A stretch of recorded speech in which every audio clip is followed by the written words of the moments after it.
Alright, first and foremost, I want to give all praises to Yahweh, Ba'ashem Yahushua. All honor and glory to Yahweh, Ba'ashem Yahushua. Double honors to the elders and the apostles of Great Millstone, who rule well, who is worthy to be counted for the double honors. Peace and salutation to you brothers that's out there pushing the truth in all love and sincerity and the love of the gospel wholeheartedly. Alright, I'm back at it again with another quick hit. Going to talk about the Sabbath, a couple Sabbath scriptures to proving that the new moon is a Sabbath. All right. Basically, just for edification's sake. Just basically want to bring this lesson out to the brothers that don't know out there that the new moon is indeed the Sabbath. Also, you know, you have your high Sabbath, which is the transferring of the old Sabbath to the new. It's going to be that first new Sabbath, like I believe it was last week, November coming into December. It was November 28th was the high Sabbath, because November 28th was the new moon coming into December. So from the 28th, 7 days after that, you're gonna get your regular Sabbaths, which you have 3 regular Sabbath, and then you have your high moon, and then you have your high Sabbath, which is, you know, the transferring, because November was I believe it was a Saturday. It was Saturday sundown to Sunday sundown, and then it transferred over to now we have it as Monday sundown to Tuesday sundown. So that transferring over, it would be the high Sabbath. So without further ado, I'm gonna go ahead and get in.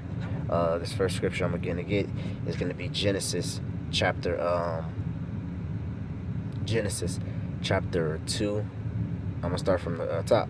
It says, "Thus the heavens and the earth were finished, and all the host of them.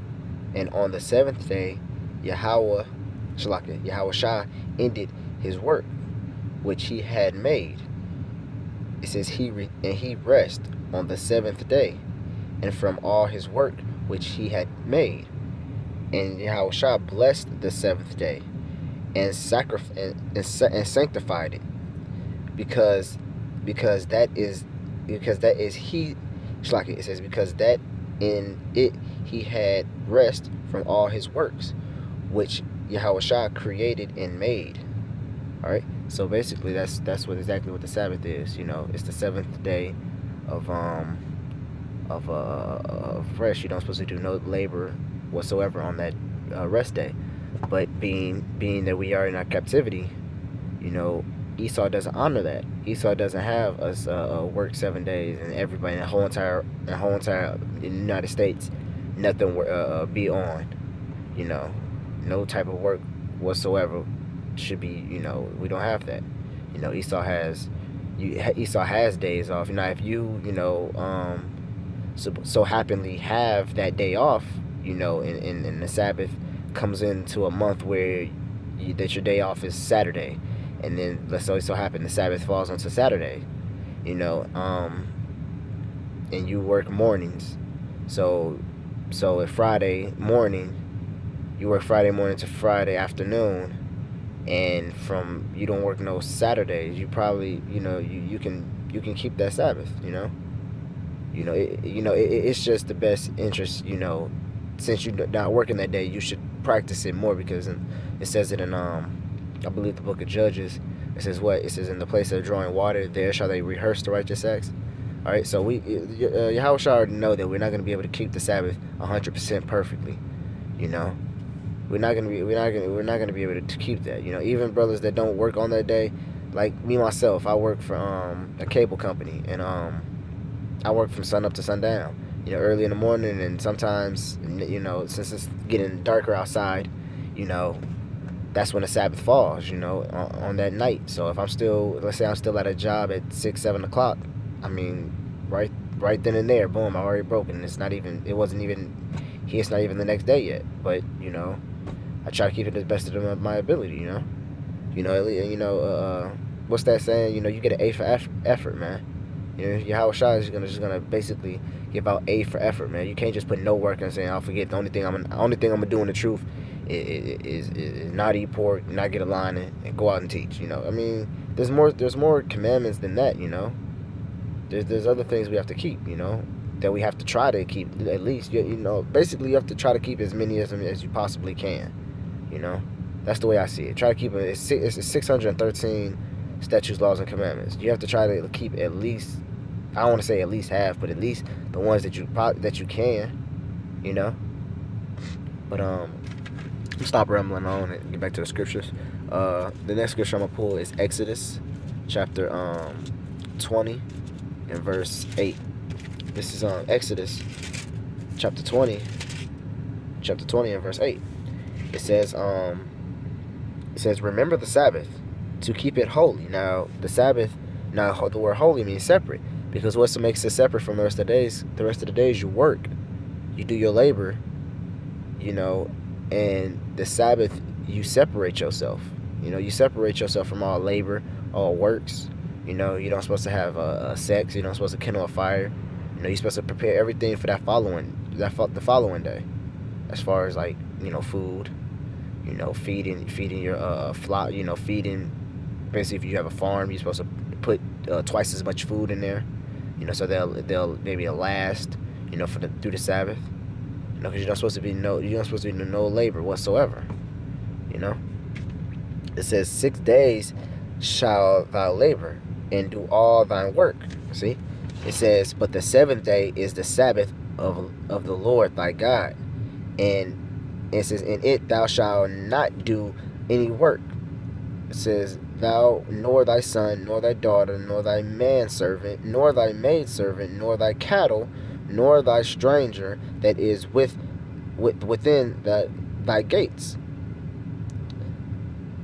For in the 6th day the Lord made heavens and earth, the sea and all in them, and rest the 7th day.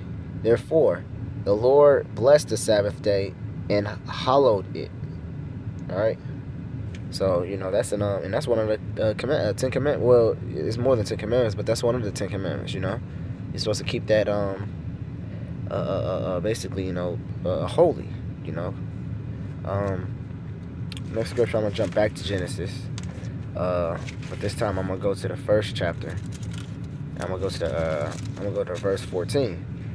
This is Genesis chapter 1 verse 14. It says, and Yahweh said, let there be light in the firmament and in the heavens to divide the day and the night, and let them be for signs and seasons and for days and for years. All right, I'm gonna start this back over because this is a little heavy to break down. It says, and Yahweh Shai said, let there be light in the firmaments of heavens. Now what's that light?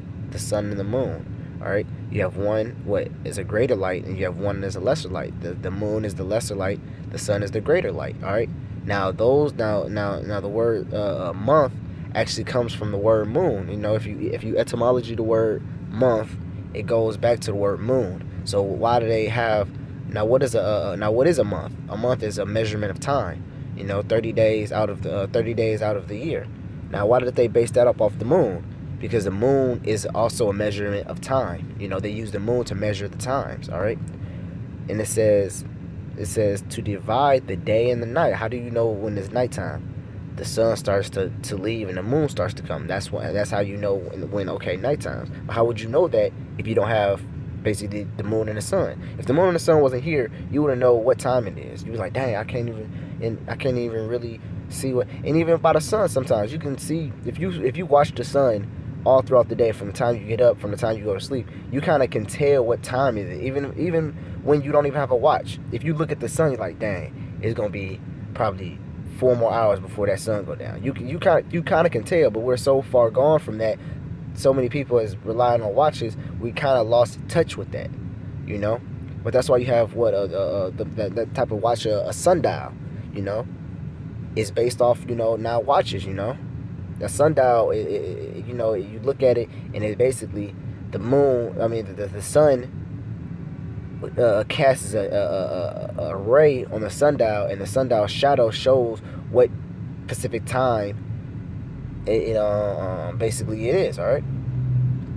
And it says, and for seasons, and for days, and for years.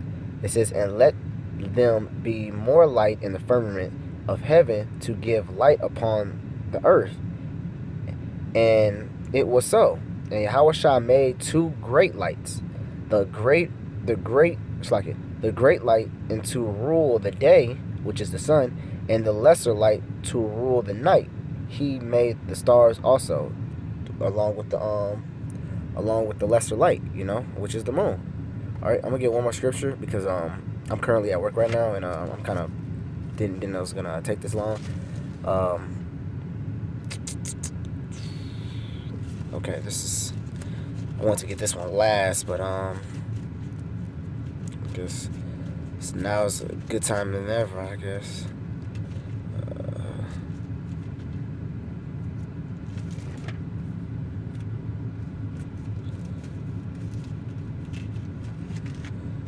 All right, this is gonna be the book of Amos, chapter 8. I'm gonna start from 4. It says, "Hear this, O ye that swallow up the needy, even to make the poor of the land to fail." It says, saying, when will the new moon be gone? Why are they wishing for the new moon to be gone? If the new moon is not the Sabbath, why are they wishing it to be gone? Let's read on. It says that we might sell corn and the Sabbath. Oh, wait a minute. Okay, they want the new moon to be gone so they can sell corn and the Sabbath. I wonder. Okay, you know what?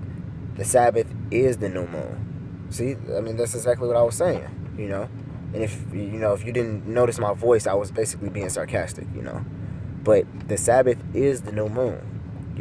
This is a real, how can you say, a plain scripture to bring upon that, They were wishing the new moon could be gone so the Sabbath can also be gone with it because they're both one and the same, When you see the new moon, it's the Sabbath,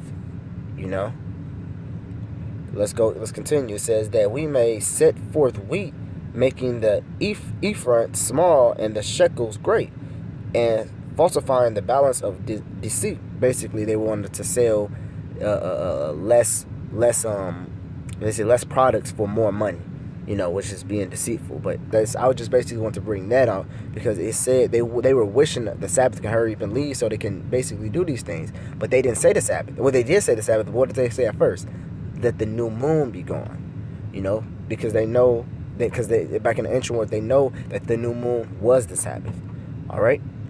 But with that, I want to say all praises to Yahweh, Bahashem Yahushua, double honors to the elders and the apostles of Great Millstone who rule well, and peace and salutations to you brothers out there that's pushing the truth in all love and sincerity and the love of the gospel. All right. Until next time, Shalom.